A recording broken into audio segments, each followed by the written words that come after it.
Hello and welcome to Edison TV. Today I'm speaking to Sophie Eleftheriou, who is Chief Commercial Manager at Sulnox plc. Sulnox are a green tech fuel technology company and they're listed on the AQSE exchange, where we are celebrating the class of 2025. Sophie, many thanks for joining me today. Thank you for having me. It's a pleasure to be here. Great. And can you start by introducing Sulnox for the audience who might not know the business? Absolutely. So Sulnox Group PLC, we're a green tech company. So basically we invent formulas, patented formulas for fuel emulsifiers and conditioners.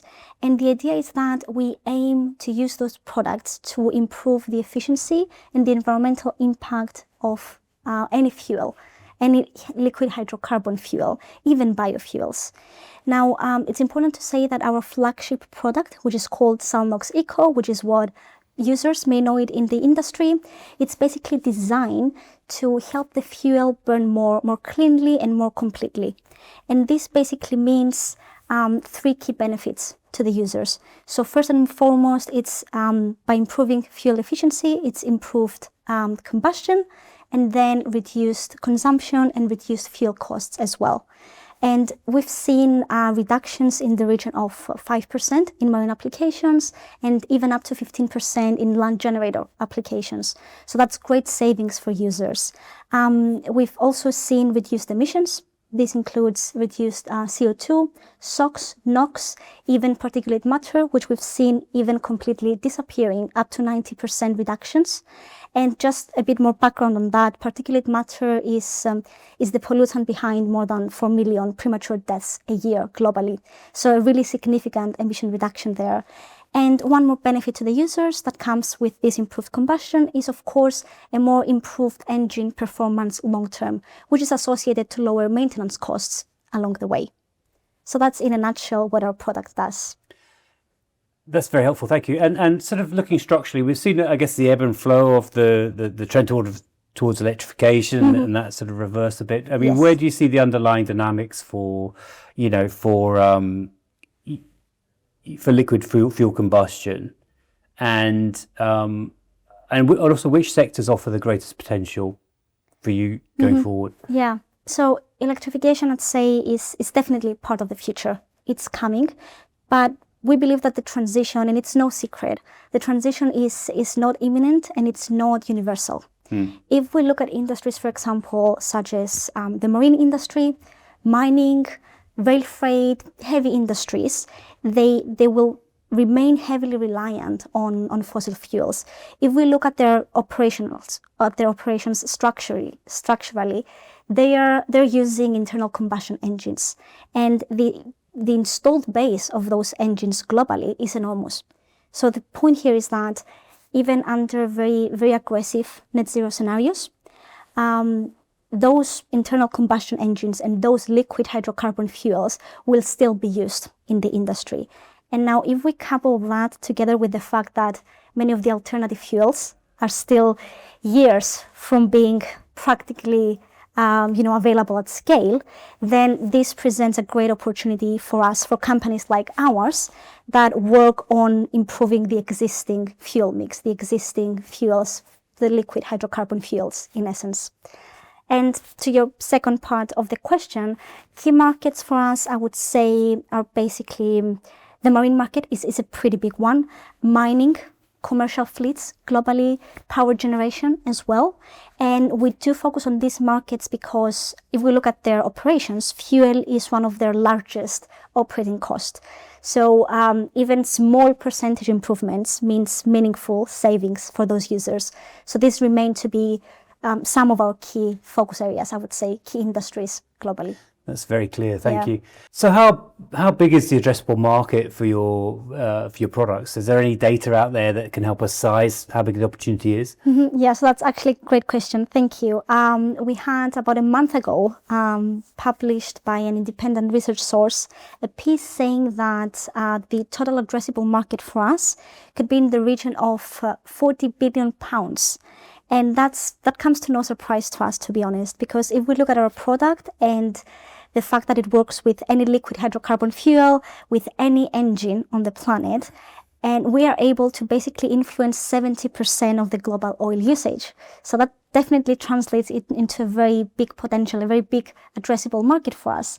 And, this can be a theoretical demand of around 17 million liters sold daily for us, compared to what happens currently, which we're in the lower thousands per day.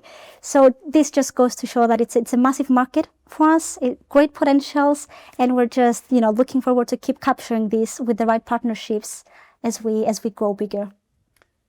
Interesting. So you don't need to achieve a huge market penetration at all. Exactly. Grow. Even with 1%, capturing 1% of that market, we're looking at massive revenue levels. So I hope that this gives our investors and the audience the confidence in the prospects and the product as well.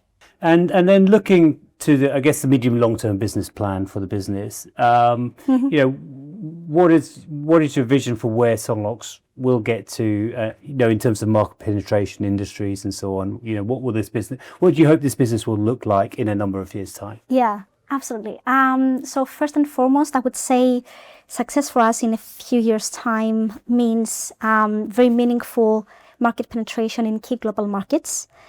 But that's not just only for our current flagship product, the Sulnox Eco that I mentioned earlier, but also for the other innovations that are currently underway. An example is basically the multi-billion-dollar market of oil reclamation, which with some new innovations we're aiming to enter. So I would say that would be a big success for us, and it's in the plans and it's coming up. Now, in terms of revenue, which is very, very important, and we need to touch on that as well. I would say we expect to see revenue growing, of course, materially, especially as current distribution agreements mature. We had a great new agreement end of last year with Drew Marine. So as these agreements mature along the way, we expect revenue to grow as well. And we also expect to see those consecutive record quarters continuing the great trend that we've seen over the past quarters. Yeah. Now, in terms of geographies, I would say that Asia Pacific remains key for us, together with Africa. That's a very, very important one for us. The Americas, and of course, major shipping hubs globally, and that includes Singapore, Greece, and many others. Yeah. Very interesting. And just turning toward capital markets, you're one of the class of 2025 on AQUIS. What made you choose AQUIS as vehicle for the business? So first and foremost, I think it was the very supportive environment, the very growth-oriented environment that AQUIS offers, which is very important for scaling businesses such as ours. And I think when you combine that with the fact that the cost was proportionate, so we often see that access to capital markets comes at a great cost with other larger exchanges.